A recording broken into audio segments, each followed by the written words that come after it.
And he's regularly described by Paddy Cummins as the most important cog in the bowling lineup. He's a surety. You go there and you know exactly what you're going to get.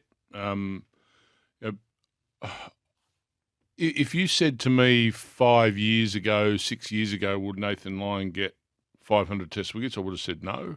I'm still probably a little surprised because there's not that what you'd call X factor in what he does, and that's he's fantastic. I know what you're saying. Yeah. But there's not the Murali X factor or the Warren X factor, but he has X factor. But he looks like a normal off-spin bowler. It's brilliant what he does. It is fantastic and interesting. Watching yesterday, before he got his wicket and was sitting, and which comment? I think Kerry O'Keefe picked it up. Mr. Bean to Thor. Yeah, no, but he said he was bowling 92 and 93 Ks. He's bowling quick. Yeah, and actually James said to me, he's bowling too fast. He's pushing it through real fast. No loop here. And I was watching and And then Kerry O'Keefe said exactly the same things, and then once he got the 500th wicket, his average dropped down to 88 and 89. So there was tension there even for him to get the wicket, and he was just pushing it through that bit quicker, and then suddenly the loop returned after the 500 had been achieved. So he's not a prodigious turner. He doesn't often get the ball above your eye line. Has he just been continually underestimated? Has he been continually underestimated? Yes. So he just gets the job done. Best figures of 8 for 50, an average of 30.8. And Ravi Ashwin's coming for him pretty hard behind. But he's amongst the greats of the game. Yeah. And I don't want to get too far off topic here. And I do ask you this question knowing how pointed it is. So feel free to shoulder arms. But are you having Murali at the top at 800? No, I'm not. I've said it before. No, I can't cop that. Do you reckon most people are the same? I look at it and just think, I can't cop it. I don't look at that list and think I am. I look at it and think, Murali, I don't know if there's an asterisk there, but I think, God, is it kosher? Was Darryl all those years ago at the G? Oh, it was an ugly scene, wasn't it? But the action wasn't legal, was it? Well, it wasn't. Well, let the eyes have it. With 800 plus Test wickets, yes, it was legal. Was deemed legal because that's where he sits. He sits as the greatest of all time. Does it pass the typical pub test? Well, now the typical pub test doesn't have a lot of rule and regulation around it, does it? No, it doesn't. No. But I think in the pubs... But it takes away the red tape and all the crap. So if you take away all the red tape and all the crap, I don't think it passes the pub test a lot. And particularly because Shane Warne sits second. So in every Australian pub, I think forget that. No. And I'm forgetting. But I don't think you can forget that. I think that's part of it. Part of it is that Shane Warne sits underneath him, and we want Shane Warne to be on top. Well, I mean, and even that will be eventually broken in time. So nothing lasts forever. Oh, who's going to break that? Murali. Someone will come along. No way. Not now. After our lifetime. No, I'm not saying necessarily. I don't think that'll ever be broken. Really? There won't be as much Test cricket played. Well, so your longevity is going to have to... I was going to say there's more and more cricket being played, but of course there's probably less and less Test cricket. You're going to have to start at 18 and finish at 45. He bowled 44,000 deliveries, Murali, and Warney bowled 40,000. So 1992 to 2010, that career, 230 innings he bowled in 7,339 overs. It's a heck of a lot of cricket. People I don't think understand that enough. The partnership? Yeah, correct. In bowling, you work with partnerships and building pressure and creating scoreboard pressure. It's fine that, in the end you look like you've bowled the perfect outswing and you nix it. But, there could have been a 40-ball build-up to that. Where they weren't getting runs, so they reached one a bit wider or tried to hit it a bit harder, and that brings about the opportunity for a dismissal. So, I think that combination of the four we have at the moment, it's like Stark yesterday was near unplayable. Yeah. Near unplayable. But every 10, 12 balls, he was going to get a wicket. The way, just how he attacked the stumps and attacked the batsmen on the areas where you could see they were a little bit hesitant whether they went forward or back. was just brilliant what he did yesterday. Obviously, between the two of us, I am a mere novice. I only go from the outside of what I see. And it would appear to me that the curators and the people who prepare these wickets face a very, very high degree of difficulty. In fact, a very narrow hit zone between too boring and flat a road, which is what they identified as being the case in the last Perth test, for lack of a better phrase, and then providing the entertainment, but at the danger of tipping off into the farcical. It would appear to be a very narrow hit zone. I mean, am I being too kind? Am I being too lenient? And was the pitch that was prepared there just did Australia's dominance maybe save us from something that would have been a bigger talking point? I think that was too worn and too unpredictable for a day 4 pitch. And when you saw television cameras honing in on certain areas, you thought, gee whiz, day 4, we've got that. I'm not sure whether it was even equipped for day 5. And probably, how do I justify that? Balls keeping low, I say, okay, that's just Mother Nature having its way. When balls are dangerous, that's my problem. When they rear so up. I have no problem with the ball lifting out of the norm, but not lifting to an extent of 1.5 to 2 foot. Well, that it was going to hit you in the hip and then near hit you in the throat. There was a couple that sailed over Alex Carey at the back. Yeah, so those sort of things. When you see a world-class batsman in Mitch Marsh get hit twice on the helmet by a guy bowling 123 kilometres an hour, and one of them, fair dinkum, he missed it by 1.5 metres. Yeah. That's how it shot off the pitch, and obviously shot off one of the plates that had become a bit looser because of the cracks. I just don't think that's acceptable. A 360-run victory inside 4 days, headlined by David Warner's stunning first innings century, Nathan Lyon's 500th Test wicket. Australian wicket-keeping legend and SEN Queensland's very own Ian Healy is with us. G'day, Heels. Thanks a lot for your time, mate. We appreciate it. No worries at all. Hey, this test had a lot of talking points coming in from, Usman Khawaja's stance, Warner v Johnson, all that stuff, but a lot of talking points to come out of it too. The morning after, what do you take out of it, Heels? What are your takeaways? I just love this team. I think this Australian team's one of the best our country's ever had. And they've just got everything covered. And I agree with some of the talking points leading into the match, but they've really stamped themselves as a team that can take on any challenge and do very well, right from the word go when they won the toss and batted. Heels, there still seems to be an underlying sentiment that hasn't fully embraced our Australian cricket team for all the success they've had. I don't think they get the accolades they deserve. What do you think? Yeah, I think that's right, but that takes time, Scoot. You're a really average bloke when you started your career, but geez, you mellowed nicely. Good, that didn't take long. I was waiting.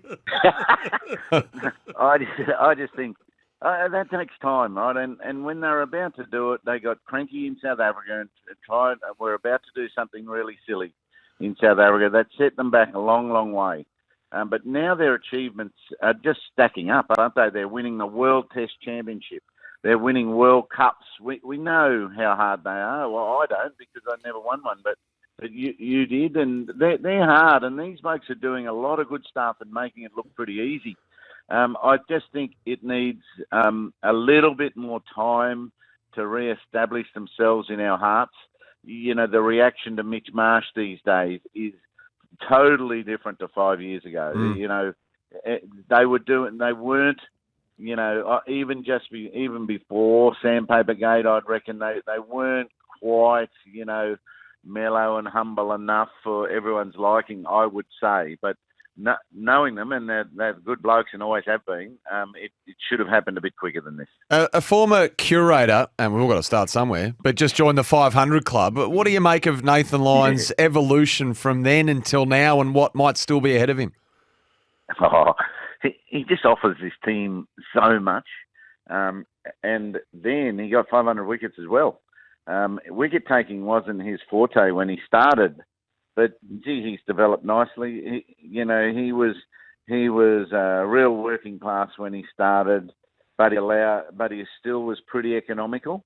And that allowed those fast bowlers to operate with more freedom from the other end and still get the job done. Then he's one of the best backward point, if you call him that, cover patrollers the game's ever had, the way he throws himself around the field, and finally he got injured. Like, I can't believe he hasn't been injured before, the way he's been in the field. And then he contributes a little bit with the bat when absolutely needs to. And in the dressing room, he must be a little legend for Mike Hussey to give him the responsibility of singing the song. So he just gives this team so much, and I'm so happy for him that he's developed his bowling to great length. He can spin it, he can bounce it in bouncy conditions. He bowls at the right pace when they're playing on the subcontinent, for example, and he's still a handful. He's a very, very well-rounded team man.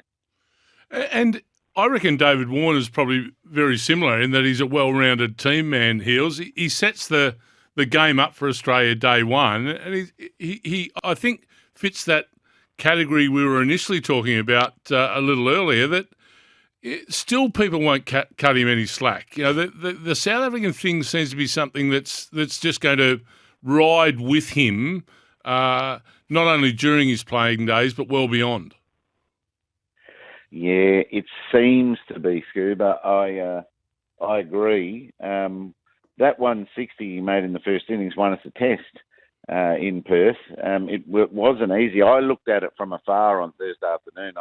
I was at a Christmas party and I said, I wouldn't like to be Pakistan. That they are going to feel about a foot shorter than they actually are tomorrow afternoon, not knowing how difficult the conditions were, and maybe Pakistan missed the trick in the first session, bowling too short. But I don't know of anyone else, that can make 160 that quick in tough conditions. So I like the way Michael Slater made tough second innings batting conditions look. Mark Waugh could make a mockery out of tough conditions, but David Warner was outstanding. What I loved about him was his durability. We all know how fit he must be because he's maintained his pace between wickets. I just love the way that he kept going and his feet moved. Now this is the bit I agree about Mitchell Johnson and what he said. He said that, why have a swan song? Your last 3 years hasn't been very good, and now you're picking the way you can retire. But if he bats like that, he can go another year for mine until he doesn't want to play anymore. But that's what he's been missing in Test cricket, that footwork and balance and real bat speed when he needed it. Should he be man of the match, Heels, just as an aside? I would have put him man of the match. Who did get man of the match? Mitch Marsh. Right. No, well, I mean, depends who was selecting it, I suppose, and the eye they have for the game. But, when I found out how difficult those conditions were on day one, and they took a bit of a punt, and what the commentators had said pre-match about this pitch, it'll be great for bowling, I would be putting David Warner as man of the match. Yeah. Now, I know a lot has been made and said and discussed around Perth's appetite for Test cricket in particular, or lack thereof. Now, I'm not sure what you make of this, but as a proud Queenslander, and for so long the Gabba was nailed on as the hosting venue for the first Test, what did you make of the 4 days we saw over there? I think it's a little bit volatile. But quite a risky pitch. That you can get on the wrong side of a toss. And even though it was moist and green on day one, they have real trouble, keeping that moisture in the pitch. And then it cracks up way too early.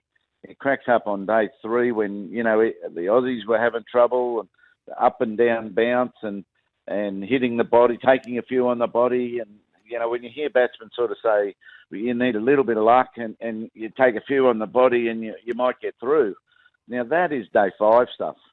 I just think they've got to find a way to retain moisture in that pitch, maybe not put so much in first, and retain moisture so that it's a more trustworthy surface. I think the Gabba is a wonderful. I don't really, I think the Gabba is the most trustworthy surface you can start a season on. It bounces, it seams, it can swing if it's humid, and the spinners can bowl okay on it, and the batsmen make runs on it. So I just think Perth over the weekend was a little too volatile, probably for everyone's liking. Heels, going from Perth Test match to Test match cricket in general, is there going to be 6 or 8 Test playing nations in 5 years' time, or is there going to be 3, possibly 4? Well, I think there was a bit worrying that I heard Todd Greenberg had spoken on one of the coverages on the radio this weekend, saying the next edition of the IPL is going to be very disruptive to the Future Tours program. So, and everyone seems to think it's going to happen. This is going to happen where players will ask their IPL franchises for a knock statement, a no objection document to go and play Test cricket. So it's going to reverse right around, too many people are saying. I think it will be a real test for a few nations whether they really want to play cricket and then they want to, afford to play Test cricket. Because you need a pathway, you need good development, investment, and I'm thinking probably a top 6 maybe, Scoob, rather than top 4. Let's try to keep it to as many as we can. And I think that's where people underestimate the effect of nations not playing Test cricket. I mean, you talk of pathways. It'll affect the actual participation in cricket worldwide, which can't be good for the sport. No, not as we know it, right? So we've just got to. Is the Test version of our sport the one that people are voting with their feet to go and watch? That Perth crowd didn't convince me that and you think, okay, well, they get 50,000 to a Big Bash game. Maybe this isn't the format of the game that we should value as highly as we do in Australia. So I just, and then do you base it on money all the time? It's the real skill in cricket to play that game. So I'm not sure, but I think there may be some work to do in this space that to maintain pathways, to coach T20 cricket as well as the other formats differently, and to sort of prepare nations for the games they're going to bring. It's a really vexing situation that our boards will be sort of discussing, I bet. Now, Heels, before we let you go, you wore the gloves for Australia for a long, long time, kept to some of the finest bowlers Australia has ever produced who were capable of the extraordinary. Now, given I'm sitting... Simon. Yes, exactly. But, as he admits readily, he's the father of the slower ball, and it was absolutely brilliant from time to time. And we talk about the Johnny Bracewell dismissal all the time. I mean, as someone who kept to Scoob, did you know when he was going to just lift that little index finger just a fraction and just confuse the bejesus out of the world's best batsman? Oh, not really, and I didn't have to because I still had time for it to come to me, for it to deceive me and for it to come through to me. But no, true. It was. I quite often state that we haven't got our slow balls as good as the mid '80s again. I think the slow balls 5 years ago were really good and deceptive. Pace off short balls, looping shorter balls that go through to the keeper still. I just think we can get a little bit more deception. I think our bowlers will. That's the next movement in cricket. Our bowlers will get a little bit more deception again. I think Scoob and Steve Waugh and whoever they taught about our looping slow balls had the jump on the batsman. The batsman after that caught up. The bowlers then went to Yorkers better with the likes of McGrath and the Pakistanis and the South Africans and the West Indies. And I think the batsmen are just ahead at the moment. So I think I'm expecting to see some deception come back into bowling and execution. That they're missing their mark a little bit too much. Where the last 10 overs by our Australian team were so dependable. Simon, Steve Waugh, Craig McDermott, and his Yorkers and slow balls, very, very dependable and hard to get away at that stage. So I'd love to see our bowling attacks get back to that. It's going to be some sore Aussies in the next couple of days. What do you make it of as a Test match pitch? It was a throwback to the characteristics of Perth. That's one of the things that I've been hoping for around the country is we've sort of got to this point of homogenised pitches where, Melbourne's obviously lost its way, but that's trying to be restored. It's been a dung heap in Sydney for a while. Perth last year didn't do anything that you would have expected it to do historically. So to see those cracks open up was quintessential Perth Test cricket. By the end, it was treacherous. I think when Pat Cummins said they opened up more than anyone anticipated, and more than 20 more than 20 times players were struck on the body. The one that got Mitch Marsh in the ear hole, the second one, which absolutely reared from what he wouldn't have anticipated was going to end up around the helmet. That's the sort of moment you go, okay, so what's the line between testing and treacherous and what becomes dangerous?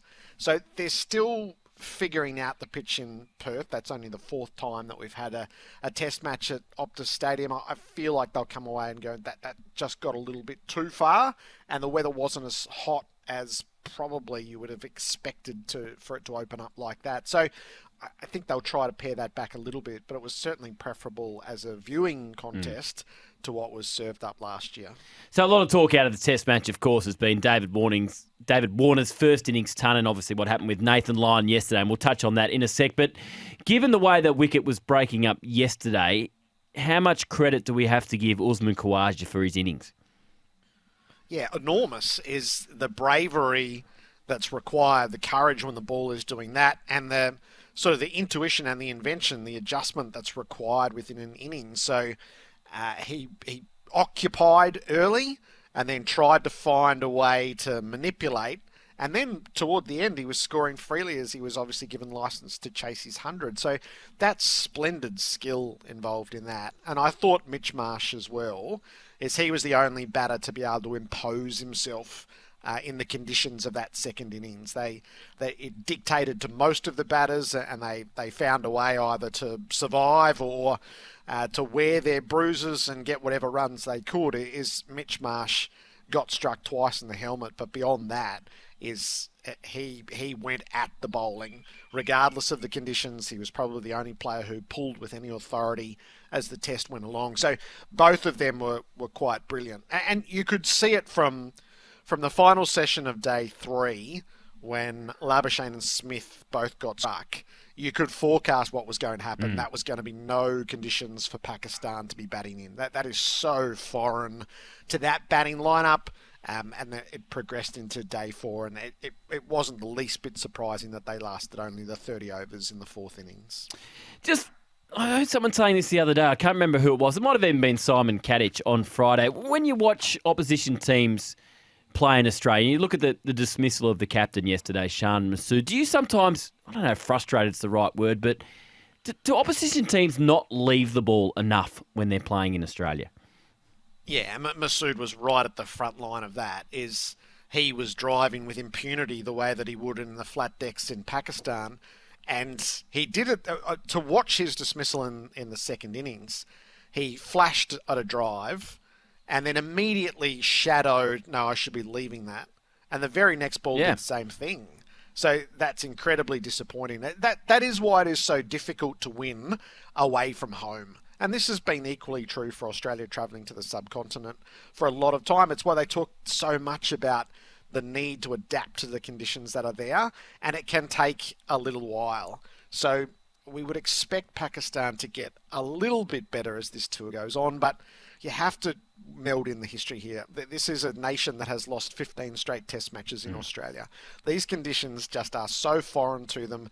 They get to see them 3 times every 4 years, and their players aren't really equipped for it. And perhaps they're just frankly not skillful enough. So we will expect Babar Azam to play a tremendous innings at some point. He has done so in Australia before, and there's bound to be a batter here or there. But I just feel like it runs so counter to their natural game, and we saw the wrestle of their captain trying to shelve the natural game and just not being able to in the moment.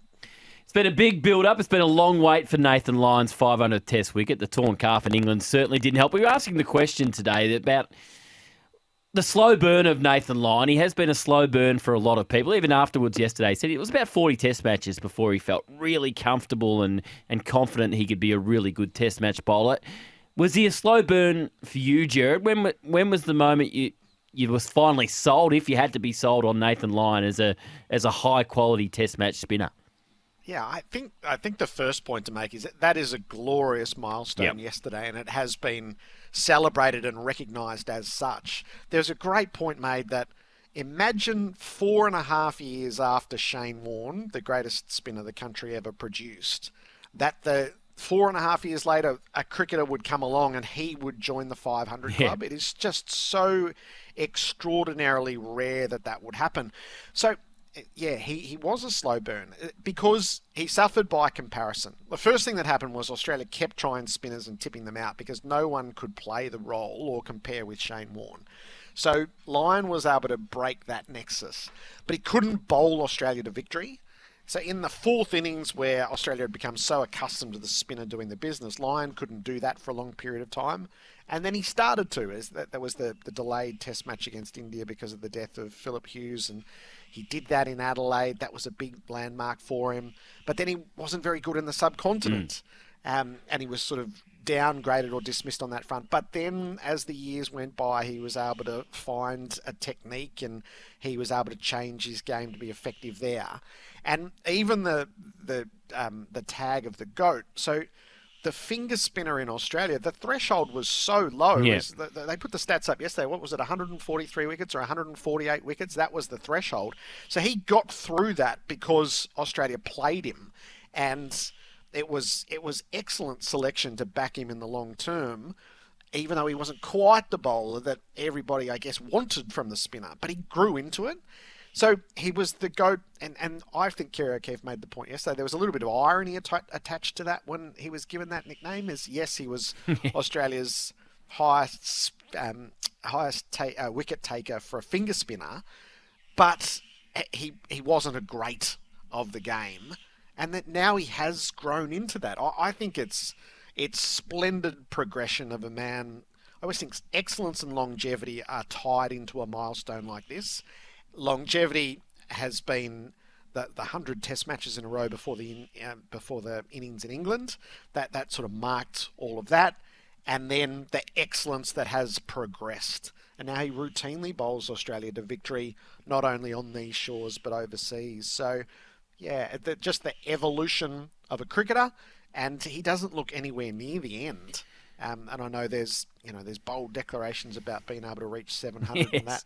Probably not quite in that camp, as we should revel in what we've got, but he is not near the end, and that is rather incredible. Yeah, in every interview he's done since he's torn his calf, he's talked about the renewed hunger and love for the game. So you can't see him finishing any time soon. Just overall, the West Test, a success. Crowd figures, is that a good result? A bit under? How did you sort of read, given there was such a big talking point around the attendance before this match started?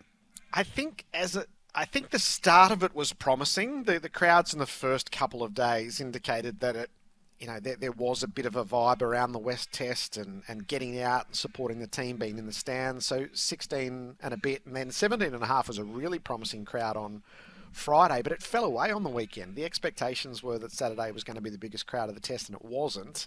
And then it was really disappointing yesterday. So part of that owes to when you're drawn against an opponent like Pakistan. I don't think there's a great deal of faith in buying tickets for day 4, so that's problematic. So a starting point, but Perth needs to be more than that.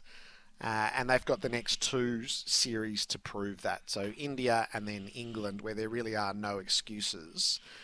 So hopefully by the time they get to England, the idea of the West Test is embedded, and for 3 days at least there are full stands. But yeah, it was underwhelming on the weekend when it deserved more than that.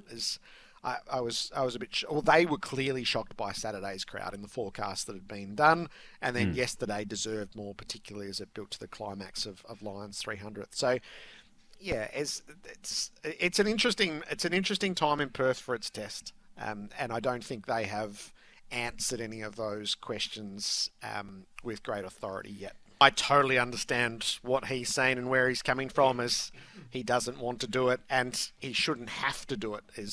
He's bedded down 6 for the foreseeable future. There was a a battle that he wasn't going to win against Cam Green, and then he's been granted an opportunity and he's absolutely seized it. I've never seen him bat better than this because he's never batted better than this. So he's a weapon at 6. He doesn't want to go and open. It has the risk of shortening a career.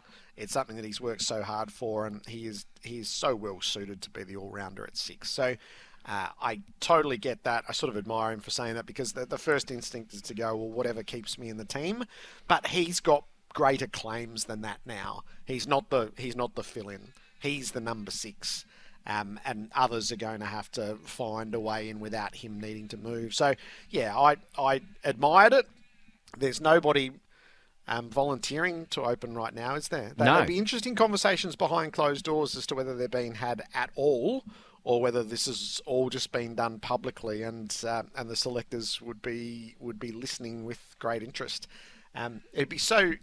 I often think I'd love to see what their whiteboard is for the Adelaide test against the West Indies.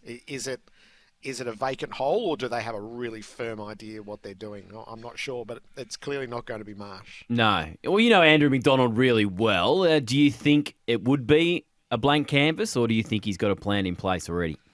So I would defer a little bit to George Bailey here, who I think has had really good plans. If I'd been having a guess coming into the summer, from what was being said, is I think they were red hot on picking their best 6 batters and getting Green back into the team. And I feel like somewhere in the background, the idea of Marnus opening was their preferred option. But he's bailed out of that. I think they're reluctant to move Head because he's so effective at 5. Marsh wants to stay at 6. So does Green come in and open? Is his technique good enough to do that? I think that's an open question. Or do they defer to a specialist opener? And when they do it, I said to you, I think before it all started, they have to have an eye towards New Zealand. So the 2 tests against the West Indies, I imagine, are pretty straightforward on these shores. The 2 tests against New Zealand are likely to be on green tops, and that's the last preparation you get to do before India are out here. So there's a lot of a year to unfold to answer those questions for India. So my gut feeling coming into the summer was that they wanted to play their best 6 batters and that Green would return to the team when Warner was out. I'm not sure who they necessarily had pinned to open.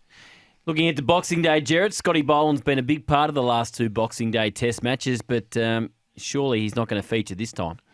No, it doesn't appear so, which is such a shame. As horses for courses, he's shown to be the best horse for the course at the MCG. The unfortunate part for Boland is that it's only the 2nd test. As if it was the 3rd or the 4th, which is the natural scheme of things, Australia would be ready to rotate its fast bowlers to some degree, or there would be wear and tear, and Boland would play for sure and certain. But I don't think, having been so comprehensive against that Pakistan side, unless there's anything untoward that we don't know about yet, that'll be an unchanged team.